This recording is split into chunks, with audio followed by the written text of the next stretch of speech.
I promised a surprise at the end of last week's show, and I'm a man of my word. How about this? A little mid-season expansion. League rules? What are those? That's right, after being defunct for a total of 2 weeks, the Green Liners have pulled right back into Boylston, and who better than Captain Dylan Rose to conduct his squad today in the dojo. The three-time champion with the Green Liners will have to help his team shake off the cobwebs as they try and slide past the already 1-0 Blue Steel. We will be discussing the Chase Utley slide and whether or not he deserved the postseason suspension. We'll then quickly toss around the pigskin in the lightning round to discuss whether or not the QB carousel and Big D is an overreaction, and finish off with another surprise: soccer. That's baseball, football, and football right here. UC. Let's go.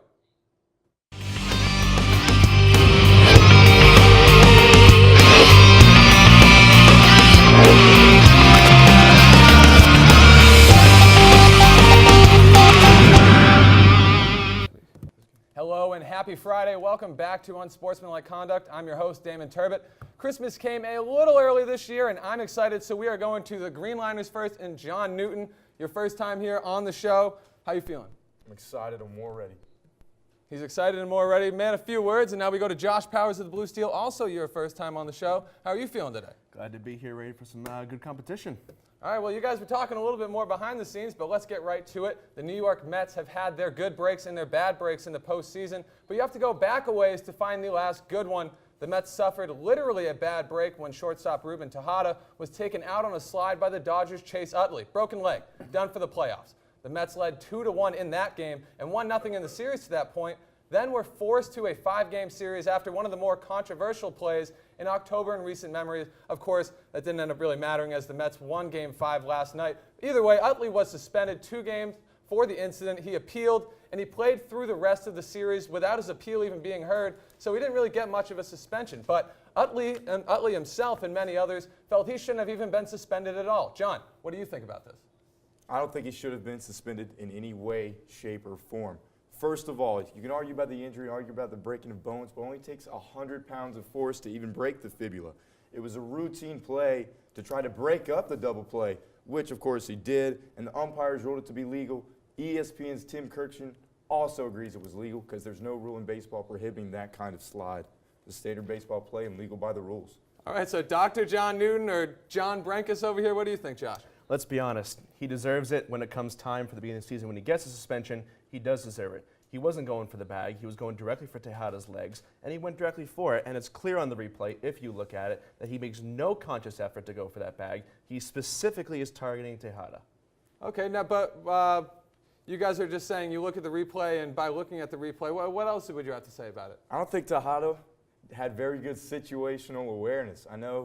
I feel sympathetic, empathetic for him breaking his leg, but he should have been aware of the situation, been aware of where the base runner was. This is a routine play in baseball, and this isn't anything new. A routine play, you're saying? I mean, let's be honest here. You know, you saw it when the team went to New York, and you had Mets fans chanting that they wanted Utley. They wanted a chance to see him and get back at him. You know, they know it's a dirty play. The manager knows it's a dirty play. He compared it to 3 years ago in the NLCS with Matt Holliday and his takeout slide when it happened. Chase Utley, a very small statement being, as I quote, "I feel terrible about Ruben's injury," but no actions other than that. He didn't take questions to the media. He knows he's at fault. If he wasn't at fault, he'd be sitting there talking to the media and making an option to talk to them. Utley knows he's at fault, he says. John, what do you think? Just because you feel sorry for somebody getting injured doesn't mean you're at fault. All right. Well, that's where we're going to wrap up the question now. I'm going to have to give the points to Josh because, as Josh had stated, he didn't really seem very remorseful, didn't really say much. Apparently, he did reach out to him through another player via text message, but that doesn't really sound like a very honest apology to me. But anyway, moving on to another NLCS team. Theo Epstein and the rest of his front office have plenty to smile about these days. They hired Joe Madden at the conclusion of last season, who has managed the Cubs to their first appearance in the NLCS since Bartman's 2003. They have been a team driven by the success of its young talent, and the best part is they will be going nowhere. Jorge Soler, Kyle Schwarber, Anthony Rizzo, Addison Russell, Chris Bryant, Javier Baez, all locked up for at least the next 5 years. Almost every move is paid off in Chicago, and these Cubbies look like studs. But which do you think will emerge over the next 5 years as the leader of this young core? I'm going with Anthony Rizzo. He's the 5th year in the league right now, 26 years old. He already has 102 career home runs with over 300 RBIs. Two-time All-Star. Last year he was a top 10 in the MVP for the NL race. He has a .278 batting average this year alone with 31 home runs and 101 RBIs. And as you look at the stats, as he's gone throughout the years, he plays more games. His numbers keep getting higher and higher. He's over 30 home runs for the past 2 years now. All right, so tried and true. He likes the oldest of the Cubbies. What do you think? The question is not who had the better season. The question is who's going to have the best career. I'm looking at Chris Bryant. He's 3 years younger than Rizzo. And compared to Rizzo's season in 2012 when he was the same age, Rizzo only had 15 homers, 48 RBIs when he was 23. Chris Bryant, 99 RBIs, 26 home runs, better than every statistical category there. And Bryant is straight up clutch. When the bases are loaded, 500 on base percentage, 1,000 slugging, grand total OPS of 1.5. That is major league stuff. Here's a stat where he's still better than Rizzo, even 3 years younger. 1.56 RBIs per at-bat when the bases are loaded. So he's 3 years younger than Rizzo, and he's already more clutch. Chris Bryant likes him chucked. He's saying that he's also very clutch. Josh, your opinion? Well, when Anthony Rizzo was the same age as Chris Bryant, he played in 60 games for the Cubs. Chris Bryant this year played in 151, which is a significant difference of almost 100 games. Not to mention the fact that Chris Bryant has a .954 fielding percentage. And overall, this entire career, Anthony Rizzo has a .994 with 29 errors through his entire 5-year career so far. And Chris Bryant, he had 16 this year alone. Well, he's saying he likes to play both sides of the ball. John, you got to defend that. Well, think about this. Because he played more games, he's already more durable. Why does that even matter? He's already more durable. If he played in more games, because he deserved to play more games, he's already more fit to play in more games. So Bryant at 23 is leaps and bounds above where Rizzo was at 23. Okay, so I'm going to end the point there. This one's tough. I'm going to say I like the fact that he plays both sides, but I'm going to have to give the point here. I just think that you're choosing the oldest one is kind of difficult. I think Chris Bryant offers a lot more around the table. Obviously, he played more, which really kind of says that he was better at the time. But that's it for the first round. The score is tied at 2-2. We have the lightning round coming up after break. We know Aaron Rodgers and Tom Brady are in a class of their own in the QB position. But who comes third? Dylan Roast and Shepard Price will give us their guys when we come back. Welcome back to Unsportsmanlike Conduct. The score is tied at 2-2, and we are now joined by Shepard Price of the Blue Steel and Dylan Roast of the Green Liners. And let's go first to Shepard, taking on a 3-time champion in the lightning round. How you feeling? I mean, he's a 3-time champion. It's going to be tough for him. But I think I'm capable of taking 3. But taking 3, he says he's going to win it. Roast, you're not really familiar with the rules? It's been a while. I got to shake some rust off, so maybe survive the early questions, move on, and start putting away some points. Well, maybe you might not have time to survive if Shepard's claiming he's already going to win. But let's move on to the first question, and that starts in Dallas. The Cowboys were a Super Bowl favorite before the season, a contender after the loss of Dez Bryant, and now seem to just be hoping for a shot at the playoffs after losing Tony Romo. Brandon Weeden was the guy for a couple weeks and has already been replaced as the backup by a free agent and former second coming of Tom Brady, Matt Castle. Shepard, was this move necessary for Dallas to make? I don't believe it was. As Whedon said, he's angry, to say the least. He's at a 92.2 passer rating. He's thrown the same amount of interceptions as Romo did in more games. And Matt Castle's thrown stats. He's thrown way more interceptions over his career than Whedon has. Castle's been a journeyman for a reason. He's not been capable of staying in one place because he's not good enough to stay in one place. Brandon Weeden has been very capable of running this offense and has proven that he has the capability of at least winning a few games for the Dallas Cowboys, and they're waiting for return. I got to disagree. I feel like Castle's the way to go. I can understand if it was a one-week thing. Yeah, keep the guy who knows the offense in, but he's going to be out for quite a bit, and you need to go with the guy who has the better QBR in his career, better passer rating, better TD to INT ratio, and honestly, Whedon's been given a shot and proven that he can't win. All right, so I'm going to have to give the point to Roast there. Got to know your stats, got to come prepared. So the point's going to Roast. Didn't take very long to warm up, but moving on, the Patriots offense, they took a big blow this week when left tackle Nate Solder went on IR with a torn left biceps. He's gone for the season. He is second only to Tom Brady in most snaps played since being drafted by New England in 2011. This offense has looked unstoppable, and Brady has had plenty of time in the pocket. Dylan, Will this offense still be able to perform as well without this guy here at left tackle? I'm not too sure. Next to losing a quarterback, losing an offensive lineman is probably the worst thing that can happen to a football team. It's tough because it's not just replacing the guy. You have to shuffle your entire offensive line, and that's something the Patriots will be struggling with coming up the next couple of weeks. So will they be able to survive? Yes, but do I think they're a Super Bowl contender now without him? I don't really think so. Wow, big words there from Roast. Shepard. As you said, they might struggle with shuffling the offensive line, but they're not going to because they've been shuffling that offensive line the whole entire season already. Marcus Cannon, who will be coming in to replace Solder, has already played 49.8% of the snaps on offensive line, and no offensive line combination has played more than 44% of the snaps already. And so losing Solder is that issue maybe, but Cannon has already proved that he's got what it takes to play for the New England offensive line. Well, I like what Shepard had to say there. I think Tom Brady can really play without, it doesn't matter who's around him, whether it's wide receivers, lack of wide receivers, lack of running backs, lack of offensive tackles. Seems like the Patriots will be just fine, so the point's going to Shepard. Moving on, nobody in the NFL has separated himself from the rest of his position as much as J.J. Watt has since entering the league, becoming the most feared player in all football. And when it comes to second, well, the debate is wide open, Shepard.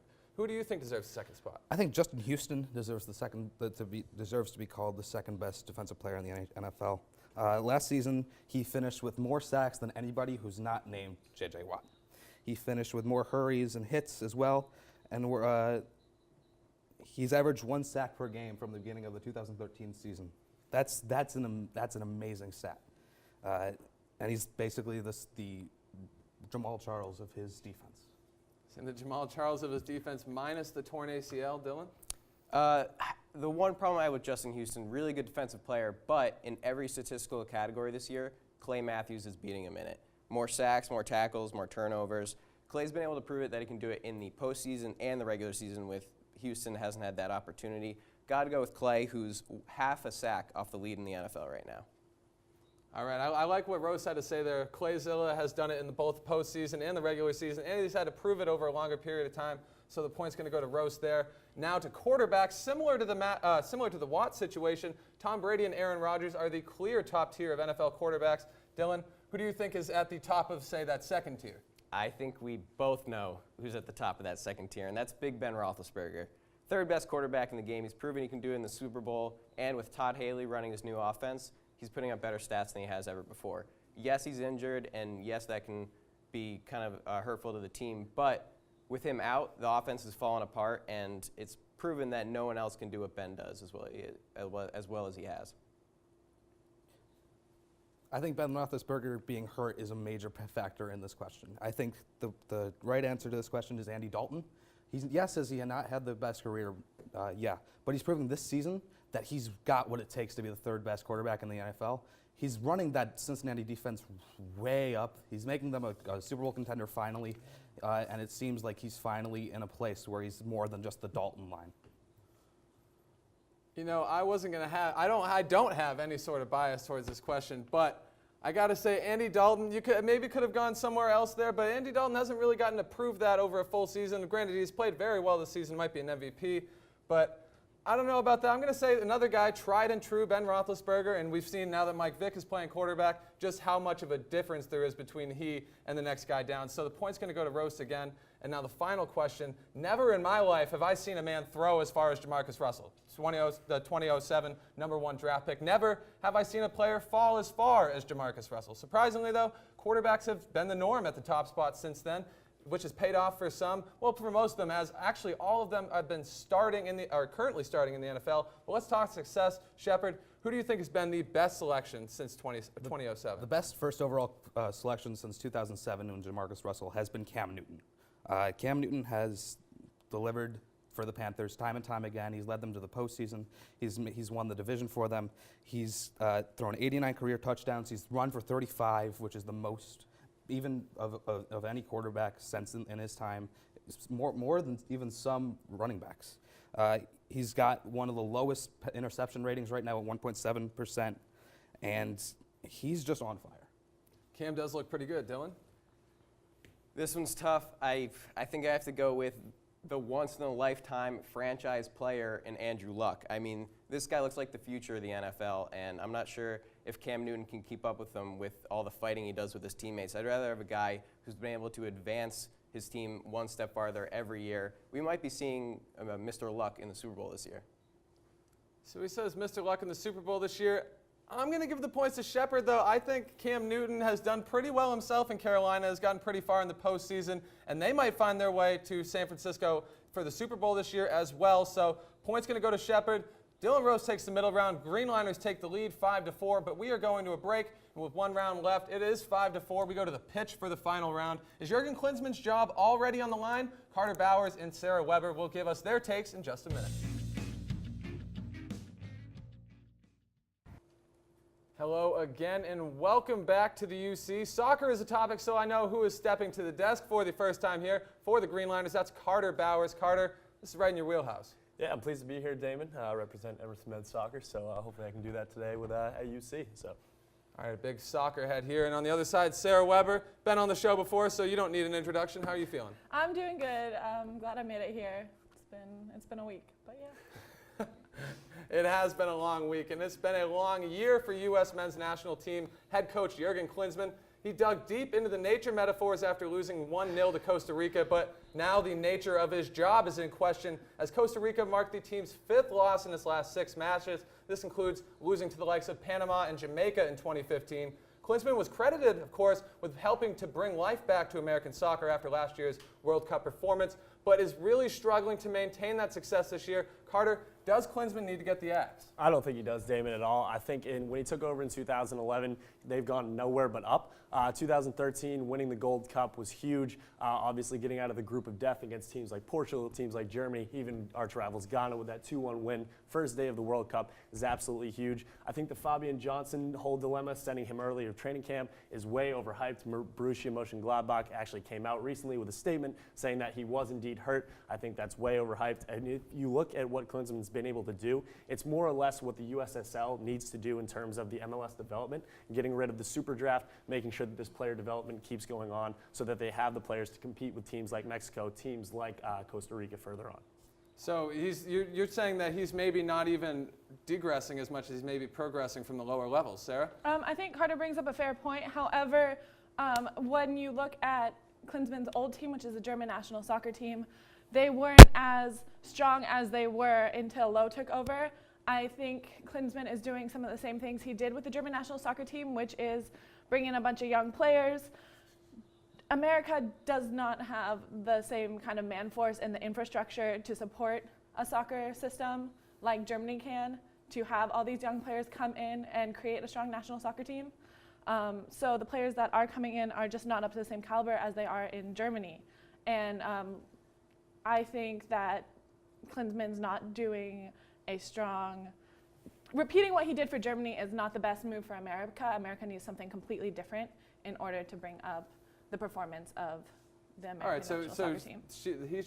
She's just saying that he just doesn't stack up for American soccer. What's your take on that? That's 100% not true. I mean, he's a World Cup winner. He's a proven winner both at Germany and Bayern Munich. I mean, obviously, in 2006 when he was the German national team coach, it's tough to win with that group, especially when you're losing some of the depth that they did at certain positions. What I was talking about earlier, though, the United States Soccer Federation needs to take a look at their development system, at the grassroots system in terms of how they develop players. I think the MLS draft, like I mentioned earlier in my opening statement, needs to be done away with. I think that there needs to be a tiered relegation promotion type system like you see in the larger European type domestic leagues. You look at the Bundesliga has a Bundesliga 2. You look at the Premier League, which has the championship below it, League 1 and League 2. That's 4 professional leagues, Damon. And if you look at the relegation and promotion system, it makes for these players to come in at an early age, say 11, 12 years old, and develop and progress all the way through the club system until they become either drop off or become good enough to get signed by bigger clubs. So until they develop that system, I don't think the U.S. can really go forward, and that's not on Klinsmann, that's on the United States Soccer Federation. Do you think that's on Klinsmann? I think it is, because what he's doing is exactly what worked in Germany. It's not working here in America.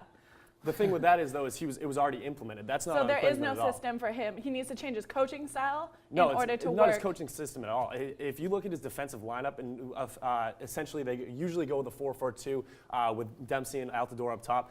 It's not anything with the formation. It's not anything with the schematics. It's completely about that feeder system. If you look at the game against Mexico, Mexico's fielding guys like Chicharito, who are playing for Bayer Leverkusen, a top UCL team every single year. You look at guys like Hector Herrera, who's playing for Porto at the top level of the UCL, just beat Chelsea 2 weeks ago. These are top players that the U.S. just don't have at their disposal. That's not anything that Klinsmann can do. He's overachieving with the type of players that he has right now, and the USSF needs to figure that out and understand, like, wow, we're not giving him the tools All right, to I'm win. going to have to wrap up the question here.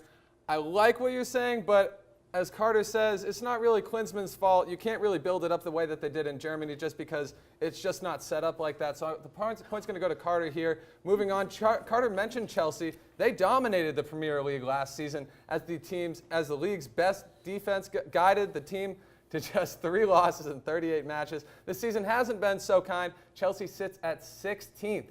Yes, 16th place out of 20th while giving up the second most goals. You can't count the defending champs out yet, but they may not be the class of the league as they were last season. So, Sarah, who is the top team in the Premier League? Well, if you're looking at the ratings right now, Manchester City is sitting in first place with 6-2-0, and they have Sergio Aguero, who scored 5 goals in their match against Newcastle. I think he's doing great things for the team, and it was even quoted saying that he's up there with Lionel Messi and Ronaldo, some of the best players in soccer. So they're going to throw Aguero up there at the top. What do you think about that? I completely agree with Sarah. I think Sergio Kun Aguero is the 3rd best player in the world behind Cristiano Ronaldo and Messi. I'm going to go across the bridge from Manchester to Manchester United, who currently sit in 3rd with 16 points. I believe that they're the most polished team at this point. They're only 2 points back. They have 16 points out of a possible 24. Louis van Gaal is a proven winner. Yes, his techniques are a bit off-centered. They've been called into question in the past. But if you look at their midfield, you look at the players at their disposal, there's absolutely no question that they have the class to win the title this year. Okay, Sarah? Well, I mean, you can say that, but Arsenal just defeated Manchester United, and they're a team who's been pretty choked up. They've been sitting on this for the past couple of weeks, and Manchester United going into the next game seems like they're going to be a little bit. The reason of a that I hot mess. disagree with you, Sarah, is you mentioned Sergio Kun Aguero. Sergio Kun Aguero and David Silva are 2 of the most highly rated players in England and if not Europe. Those 2 players are going to be out with hamstring injuries for the next month. So if you're looking right now at who this team is, they don't have their 2 catalyst players. There's 69% of the time that those 2 players play in the Premier League, they get results. 60% of the time when those 2 don't play, they do not get the results. Or excuse me, they get results, but not as to the caliber of that 69% stat. If you're looking in terms of Arsenal, the 3-0 win, yes, they came out, they jumped to an early lead, but Arsenal's an extremely tricky team to defend. Manchester United are still trying to find that identity. I'm talking in terms of pure depth in the midfield. You have guys like Bastian Schweinsteiger, Morgan Schneiderlin, who's an extremely highly rated midfielder from France, and you look at guys like Daley Blind, who can legitimately play any position on the back line as well as in the midfield. Juan Mata is finally coming into his own, and Memphis Depay has 1 goal in 8 Premier League appearances. He was their big signing this summer, and he hasn't even gotten off the radar yet. So once he starts to play, once he starts to develop with the likes of 19-year-old sensation Anthony Martial, who's got 4 goals in 7 appearances. I'm going to have to wrap this one up. Sorry, Dave. I know you love your soccer, Sorry, man. and it shows, and I'm going to have to give the points to you here because, as he said, injury bug, it really hurts if you're trying to talk about this season and big injuries like that. Well, you can't really come back from those. So, Man U, points are going to Carter. The win is with the Green Liners, but we're not done yet. The NBA season is where we end. The offseason stole all the attention this summer in the U.S., but the global focus has been on the magnitude of transfers across football, both in quality and quantity. The best player may not necessarily be the best fit, so who has meshed the best with their new club, Carter?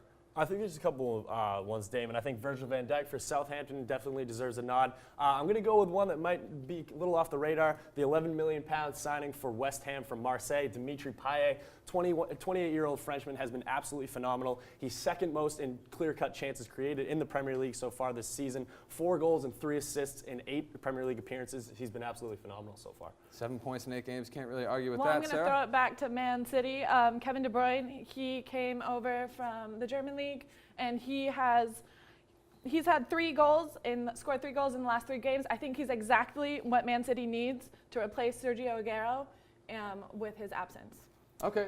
The reason I would give Paille the fit is because De Bruyne's coming into a side with David Silva, who is that proven number 10 role, if you will, that attacking midfielder in the center. I do like Kevin De Bruyne a lot. He would definitely be my second or third option in terms of the best transfers. The reason I give the nod to Paille is because he fits a little bit better with that West Ham attack. They are currently undefeated on the road in the Premier League, which is an extremely impressive stat. They've beaten teams like West Ham on the, Manchester City on the road. He just fits more into that offense. He creates shots for himself and other teammates, and he's got West Ham playing in 6th right now, playing really good soccer. So, And as for your guy, as for De Bruyne, I mean, I think there's a lot to say considering that they're first right now in the Premier League, and I think he's.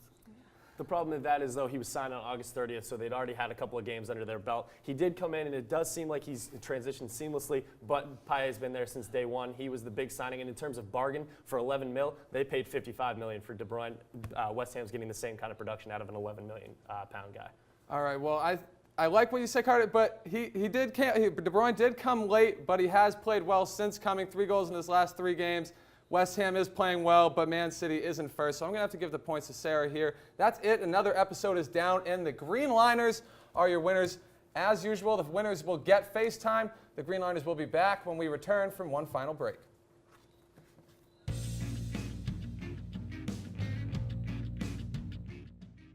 Welcome back for the last segment of today's show. The Green Liners pulled out the 9-6 victory against the Blue Steel.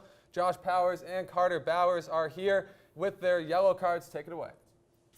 You first. You first. All right. I'm going to talk about the upcoming game on Sunday, Deflategate 2.0. Patriots, the 4-0 Patriots, take on the 3-2 Colts this week. Sunday Night Football at 8:30. I'm psyched up about it. I'm a Boston guy myself, huge Patriots fan. I think Tom Brady and especially LeGarrette Blount are going to repeat that performance that they had last year in the playoffs. Big thing going into this game, Colts have allowed in their last 3 meetings with the Pats 657 yards on the run. I think LeGarrette Blount's going to transition that offense again this week. All right. Of course, looking forward to Deflategate 2.0. Josh? I'm actually not going to talk football. I'm going to talk hockey. Boston Bruins actually, big game Saturday against Arizona Coyotes, who are off to a fiery start. Their goaltender's actually 3-2, I believe now. Young defense, of course, still trying to learn their stuff. You know, Tuukka's been iffy at the beginning of the year. Gustafsson had a very good game the other day against Colorado. So who knows if Gustafsson gets another start, maybe gets a chance to build off of that. But it's going to be definitely interesting to see where the Bruins go starting from this point on.